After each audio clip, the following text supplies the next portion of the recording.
Om Namah Shivaya children, good morning. Children, let us revise the same chapter, that is chapter number 10, Motion and Measurement of Distances. Actually, we have two chapters for the first term that we have covered up. So, the first chapter I already revised with you. The second chapter, let us revise. And before holidays, I don't want to start a new chapter. After holidays, we can start a new chapter. So, at the beginning, we learned about the story of transport. In this chapter, we learned about the story of transport. So, long ago, people, how they used to move only on foot before they don't have any transport medium. So, they used to move on foot and carry goods on their back. For then later on, they started using animals for their transportation. Then, and for the water transport, what they doing? They were they were use they were using boats. Boats means simple logs of wood, simple logs, marakashnang, with a hollow cavity. They used. Then they gave a shape to the boat, or different pieces of wood gives the shape of the boat. Shape of the boat means it will be the shape of the animals living in water, and that shape is called streamline shape.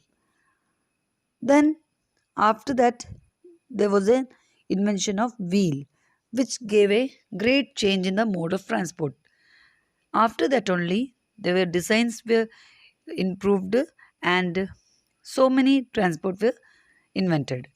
Animals were used to pull carts that move on wheels.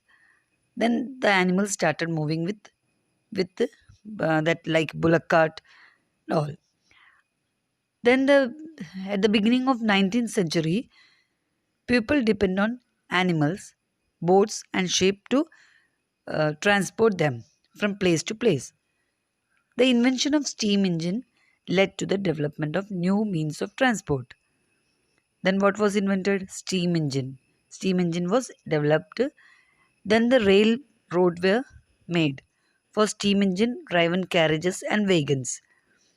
Later came automobiles such as motor car. After that only this motor car, trucks, buses all invented. Motorized boat and ship were used to as means of transport on water. Then the early years of 19 saw the development of aeroplane. Then it was a developed aeroplane, and that time electric train aeroplane were improved. Later improved to carry passengers and goods. Electric trains, monorail, supersonic aeroplanes, and spacecraft were developed. So you have to write a story of transport from the beginning till how we are moving now. So this was about the early modes of transport. These all the different types of or different modes of transport we use depending upon the distance of distance what the distance we use to travel. If suppose I want to move only a few kilometer, then I can use a bicycle, or a bike. But if I want to travel a long distance, like um, from Kerala to Bangalore, or like this, not Bangalore, Delhi or somewhere, then I need to use either a train or an aeroplane. So depending upon the distance, we used to started using transport, mode of transport, different types of mode of transport. Then how to measure the distances? Before, people uses the simple simple handspan or a foot for their measurement. What was the defect in that measurement? Yes, you can tell me. What was the defect in measuring with their handspan or with the foot? What was the defect? Yes, it differ from person to person. If I measure and you have done the activity, with that you have concluded that each person's measurement with the handspan will differ from person to person. So we have done so many activities according to that, which has concluded that the measurement with the handspan or with the foot differ from person to person. So now, what is measurement? Measurement means the comparison of an unknown quantity with some known quantity. This known fixed quantity is called a unit. So we need a fixed quantity which can be used by everyone equally. That fixed quantity is a unit. So what is measurement? Measurement means a comparison between the known quantity. What is the known? Known is a unit. And the unknown quantity is the after measuring we get the number. That number is the unknown quantity. Suppose if we want to measure a line, in that line is suppose 12 centimeter. We get 12 centimeter. In that 12 is the unknown quantity and centimeter is the known quantities. Centimeter is the unit. So there are different units for different measurement. Like when we measure the length, we get from like centimeter, kilometer, meter, like that. With volume, we get kilogram, gram. But here we are not studying about those things. We are just related with the measurement. So measurement means or measurement of distances. We are studying about the measurement of distances. So only meter, centimeter, kilometer, like that. So there are some standard units. What are the standard unit of measurement? The standard unit of measurement is or the SI unit of length is a meter. Just make it clear. The SI unit of length is a meter. So you have to learn the conversion because if you want to measure a long distance, if you use a small scale, can you measure that? No. For that we need a conversion. We need to learn the conversion of the distances. So there are some conversions given that you have to learn. 1 meter is equal to 100 centimeter, 1 centimeter is equal to 10 millimeter, 1 kilometer is equal to 1000 meter. That kind of conversion you just learn it, okay? There that can be used for your um, problems. Whenever the problems related to that comes, you have to do it, okay? So even though we have standard scale or standard measuring devices, but we should know the correct way of measuring length and distances. Then only we can get the proper or correct measurement. So the correct measurement of length can be done, should be take care while measuring. So there are three precautions should be taken while measuring, which we have to study in this chapter. That is, first, place the scale in contact with the object along its length.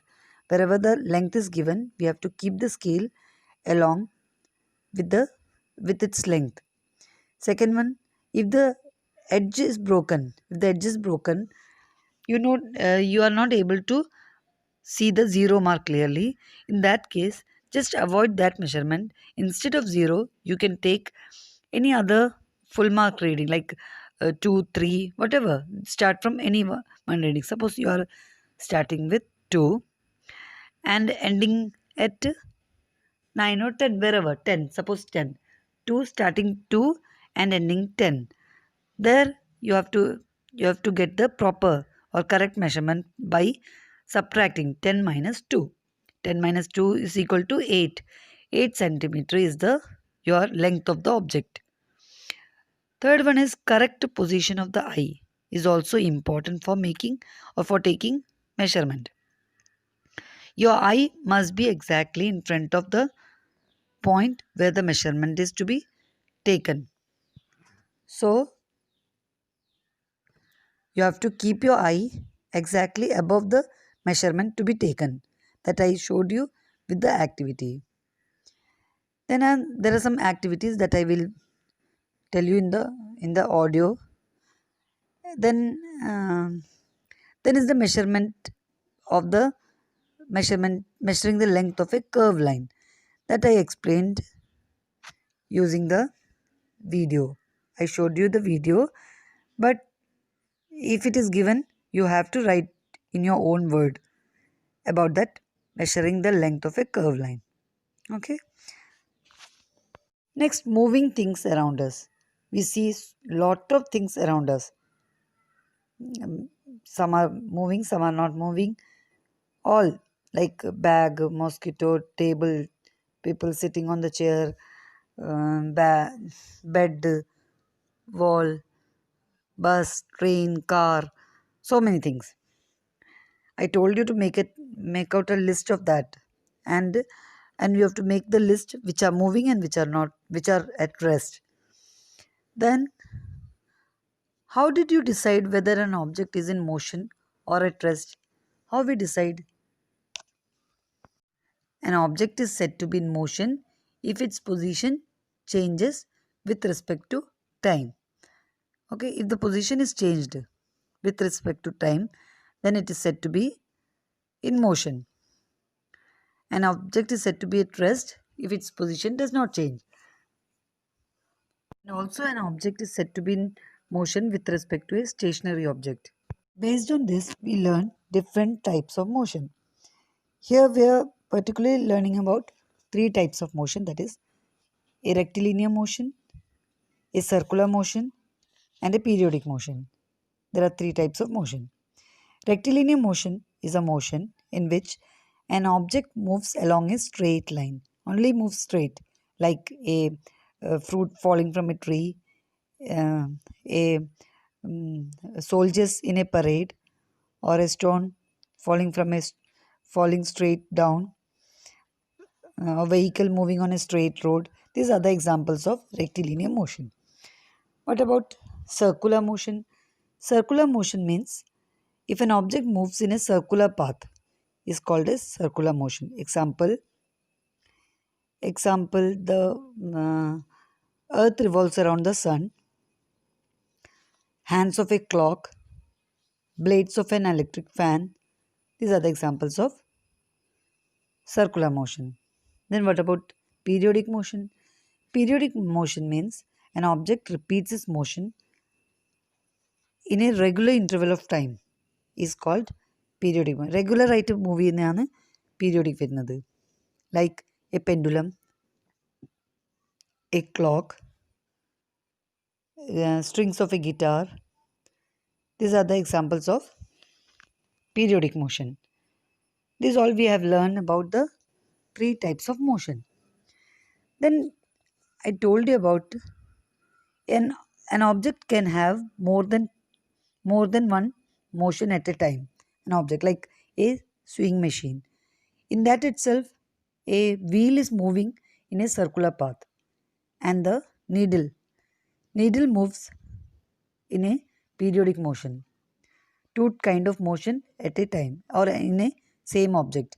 So the question can come in a way that write an example where object undergoes combination of different types of motion. There you have to write example is swing machine. In that wheel is moving in a circular path and the needle moves in a periodic motion. Same way a ball, once when you throw a ball, first it moves in a circular motion, then it moves in a rectilinear motion. Two kind of motion is there. So you have to write those examples when it is asked. Okay. So these are the main things which you have to study in this chapter. Main points. So just I will tell you the summary of this chapter and then we can conclude. Different modes of transport are used to go from place to one place to another.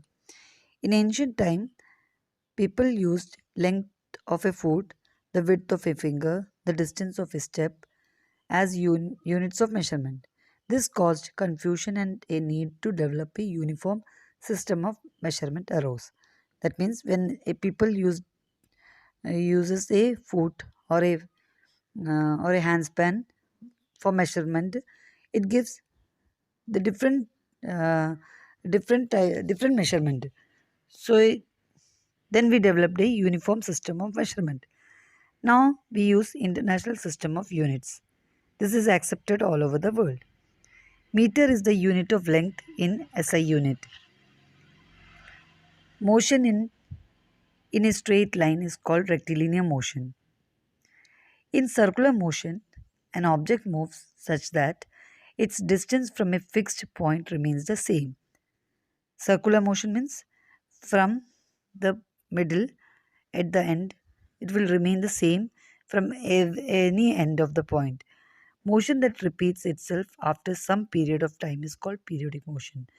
Here is given uh, repeats itself after some period of time, but it should be regular interval of time.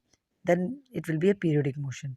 So motion that repeats itself at regular interval of time is called a periodic motion. So these are the things you have to study. Listen, children, you have to read the textbook properly. Okay, each and every point is very important. Okay, thoroughly you read the textbook at least uh, 5 to 6 times or 5 to 10 times you read, no problem. Read as many times you can read and thorough with the points, each and every points. Okay, then you can answer every question. Question can be uh, question will not be a direct question, it will be twisted one.